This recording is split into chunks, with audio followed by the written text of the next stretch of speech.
Bonjour, je suis Céline du blog Made by Célinette et je suis ravie de vous retrouver pour le 42e épisode de mon podcast créatif et ce sera un épisode de couture. Et plus précisément, je vais vous présenter mes projets pour l'automne 2020.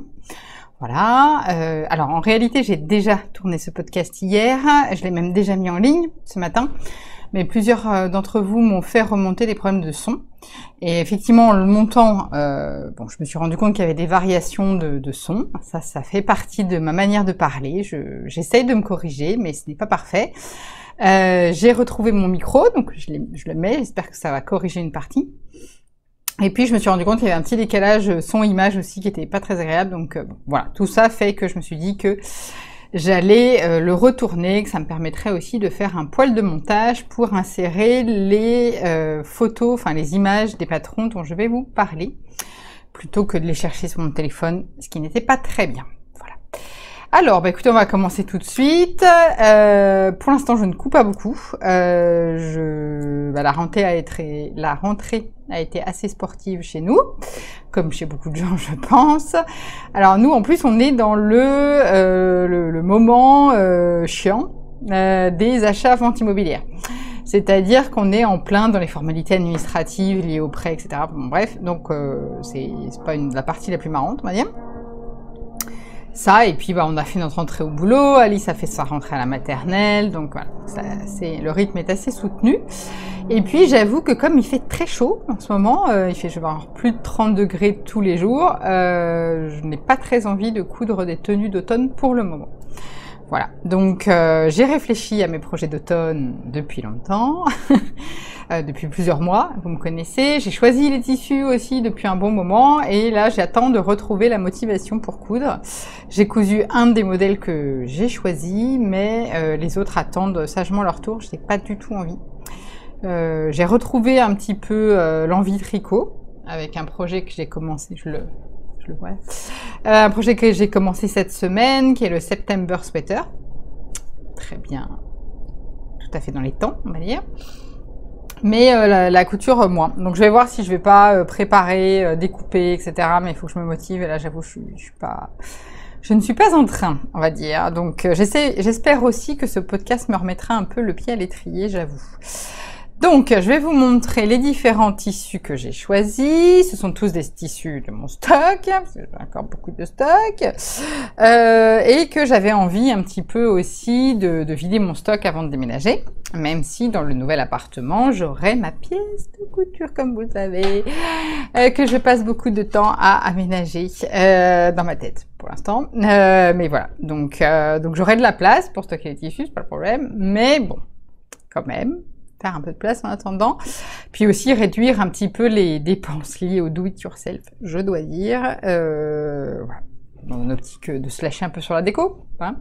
Voilà, donc en tout cas, ce sont des tissus de mon stock, une harmonie s'est assez vite dégagée, je trouve, qui me plaît, tout simplement. Donc on a deux parties un peu dans les projets que j'aimerais faire. Les projets que j'aimerais faire pour la maison / le boulot. Alors, je recommence à travailler sur site, mais simplement 2 jours par semaine, parfois même moins. Donc, voilà. Disons que si j'ai besoin de tenues très formelles, j'ai ce qu'il faut en stock. Donc là, c'est plus pour les jours normaux de boulot, c'est-à-dire sans grosses réunions, machin, avec des chefs, tout ça. Mais où il faut quand même être un peu classique. Enfin, voilà. Dans mon boulot, vous savez, c'est jamais très pumped up le style non plus. Donc, en général, c'est des tenues classiques. La plupart du temps avec des chaussures plates pour le confort et j'ai des talons dans mon casier, si besoin. N'est-ce pas ? Alors, la première harmonie de couleurs, c'est celle-ci. Je vais vous détailler après et les tissus et les modèles que je compte faire avec. Donc ça, c'est plus pour les tenues maison / boulot. Et puis, j'avais envie de me faire une partie plus homeware, quelque part. Tenue de maison, dans bon français. Mais jolie. Voilà, pour vraiment en mode cocooning à la maison, mais joli. Oula, pardon, qu'est-ce que j'ai fait? Rien, un critérium. Et donc la deuxième harmonie, ce sera celle-là. Voilà. Donc je vais vous détailler tout ça. On va commencer par les tenues, hop là, je retourne, par les tenues boulot. Le premier modèle que je voudrais faire, c'est le pantalon que j'ai fait, en fait. C'est le seul que j'ai cousu, donc. C'est le pantalon de reste du magazine, pas du magazine, du livre édité par Direndo. J'ai fait une première version cet été que j'adore porter, et donc j'ai fait cette deuxième version dans cette espèce de lainage kaki marron, on va dire, que j'ai acheté chez Sacré Coupon. Donc je vous montrerai ça lors d'un prochain podcast. Le deuxième modèle que j'aimerais faire, c'est celui-là. J'arrive pas du tout à montrer la bonne couleur. Il est plus foncé que ce que vous voyez, quoique là c'est pas mal. C'est une gabardine avec élastane que j'ai acheté chez Pretty Mercerie. Vous savez, dans leur catégorie chino. Et j'aimerais faire un Sacha de Closet Core Pattern. Et je pense que je le ferai dans une taille supplémentaire à celui que j'ai maintenant, parce que j'ai pris un peu de poids pendant les vacances. Non, parce que je trouve qu'il est un peu serré aux cuisses, donc j'aimerais bien faire une taille un peu dessus. Voilà, donc 2 pantalons. Ensuite, je vais me faire une robe dans cette viscose cousette que je m'étais achetée l'année dernière au CSF. Je pense, j'hésite en fait entre 2 modèles, j'hésite entre la Magnolia de Direndo, mais je pense que je ferai plutôt la Mademoiselle Joséphine de PM Pattern, que j'ai déjà fait 2 fois, en version manche courte et en version sans manche, j'ai fait les 2. Et en fait, elle a sorti un pack gratuit d'extensions pour les manches, avec plusieurs autres formes de manches, dont une manche longue. Donc voilà, donc peut-être j'utiliserai les manches longues, ou alors j'utiliserai les manches longues que je me raccourcirai en manches courtes, parce qu'en fait, même pour les robes d'hiver, je préfère les manches courtes, tout simplement parce que je porte toujours un gilet, et parce que je suis très frileuse. Vous pourrez me dire, bah fais des manches longues si t'es frileuse. Non, parce qu'en fait, les manches longues de blouse, etc., c'est pénible quand on porte un gilet, ça remonte, machin. Voilà. Donc je préfère les manches courtes avec un gilet que... Donc, je pense que ce sera certainement une Mademoiselle Joséphine dans cette viscose d'atelier Brunette. Ensuite, j'ai cette viscose de chez Liz Taylor que je vous avais montré la dernière fois. Je l'avais achetée un peu avant l'été. Pour moi, elle est beaucoup plus automnale. Je ne sais pas si c'est teintes qui me font penser à l'automne, sans doute. Et c'est la viscose Daisy, je crois. Et je pense que je vais me faire une blouse divine de chez Dress Your Body en manche pareil. Alors j'hésite toujours manche longue, manche courte. Voilà.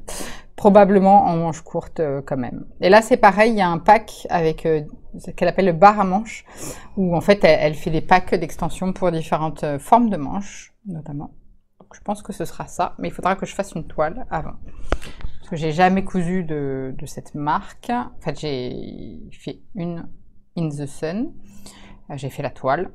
Mais j'ai pas fait la version finie, et donc il faut que je fasse aussi la toile là-dedans. Je pense que ce sera en 40 de mon expérience avec la In the Sun. Ensuite, il y a cette viscose de chez France. Et alors en fait, j'avais vu cet été, je vous mettrai pareil toujours la photo là, un modèle de chez Côte Cousette. Qui, comme son nom l'indique, est une couturière qui en fait coud des vêtements pour les vendre, pour le coup. Donc moi je lui achète pas parce que je couds, donc je n'achète pas, mais j'aime beaucoup ce qu'elle fait, et donc du coup j'avais repéré le modèle que je vais afficher là, qui en fait donc a un décolleté en V avec un petit volant tout le long du décolleté et des petits volants en manche, et donc je pense que je vais utiliser le patron de la In the Sun pour faire ce modèle. Je crois que Julien et Alice reviennent. Non, peut-être pas. Ils sont allés voir le Tour de France. Donc j'en profite vite pour retourner le podcast, mais j'ai peur qu'ils reviennent avant que j'ai fini.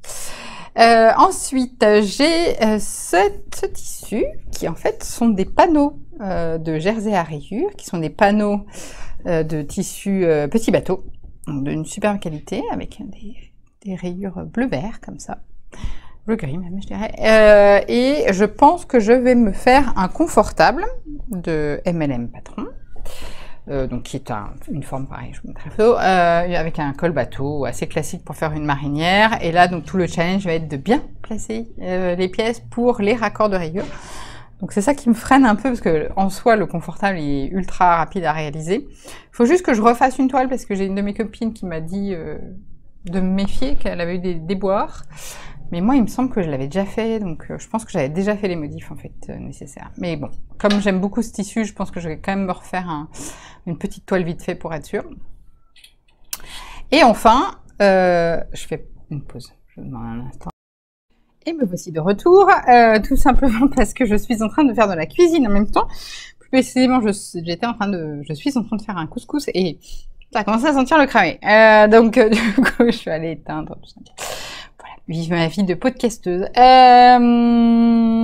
le dernier tissu, pardon, de la collection, c'est ce Milano bleu-vert que j'ai acheté, pareil, au CSF l'année dernière. Je sais plus le nom du magasin où j'ai acheté. Bref, et je sais pas encore trop ce que je veux en faire. Alors, sous les commentaires du précédent podcast, enfin pas du précédent, mais de la précédente tentative de ce podcast, on m'a parlé de la robe Laura de la Maison Victor, qui m'a l'air effectivement très très jolie. Faut que je me penche sur la question. J'aimerais bien une robe un petit peu structurée, idéalement avec un col en V.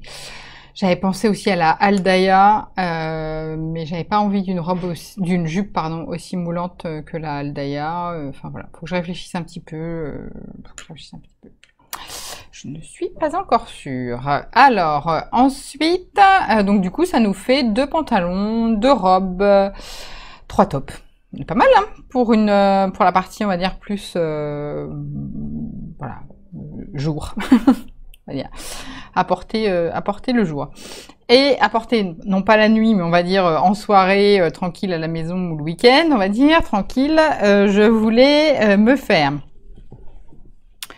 tout d'abord un Caroline pyjama dans ce tissu-là, qui est un jersey extrêmement doux et fluide, très agréable, que j'avais acheté chez Cousette. Alors là, pareil, au CSF, mais alors là, il y a 2-3 ans, je dirais, hein, à peu près. Donc ça, c'est plus, vous voyez, pour traîner sur le canapé le soir, en tricotant, n'est-ce pas? Voilà, je pense que vous y voyez. Bon, en tout cas, je m'y vois.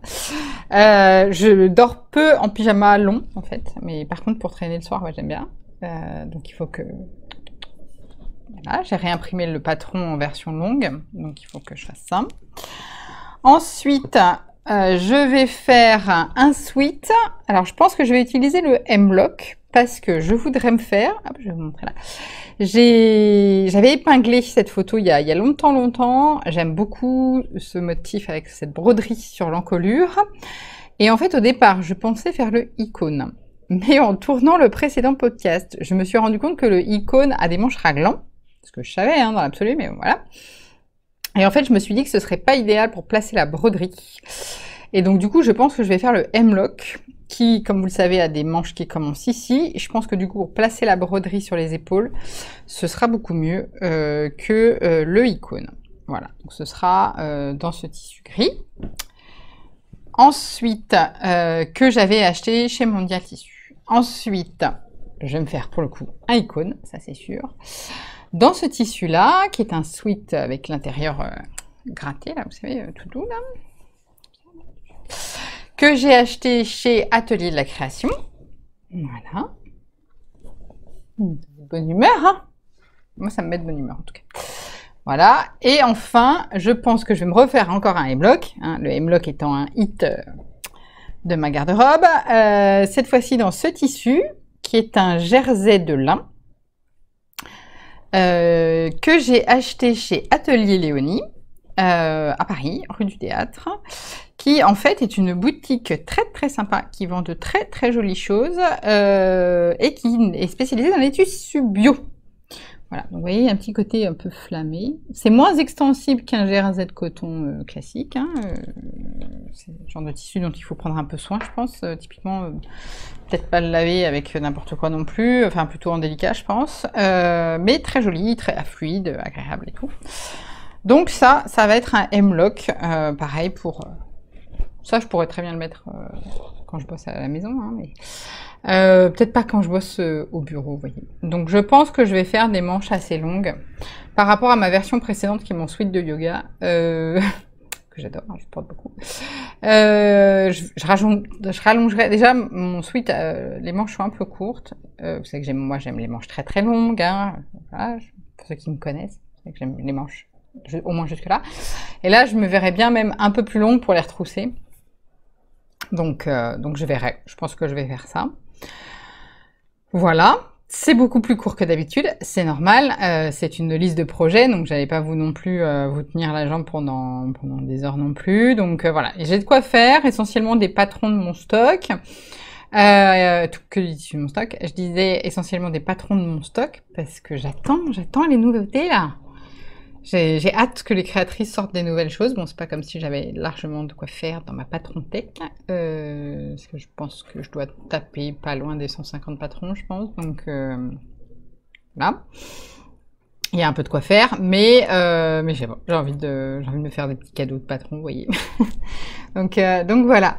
Et si je voulais vous poser 2 questions, je pensais pour la présentation des prochaines réalisations couture, m'inspirer, pour ne pas dire copier honteusement, Ambion du Mathilde, du podcast Ambion, qui présente en fait via des tenues ses réalisations, c'est-à-dire qu'elle montre d'abord toute une tenue et puis après elle détaille chaque pièce. Moi je trouve ça sympa parce qu'en fait, déjà ça s'inscrit bien dans mon côté garde-robe. Voilà, donc idéalement même il faudrait que je vous montre plusieurs déclinaisons de tenues, c'est encore mieux, mais bon, on verra si j'ai la motivation. Et ensuite vous détaillez chaque réalisation. D'abord, est-ce que ça vous plairait ce format en tenue? Et puis, je voulais savoir aussi, quand je vous présente mes réalisations, quelles informations vous aimez bien avoir. En général, j'essaye de m'attacher à donner la taille dans laquelle j'ai réalisé et les modifications que j'ai effectuées. Est-ce qu'il y a d'autres choses que vous aimeriez savoir? Dites-moi, comme ça m'aidera à m'améliorer. Bah écoutez, voilà, à bientôt pour donc des réalisations. Bonne soirée!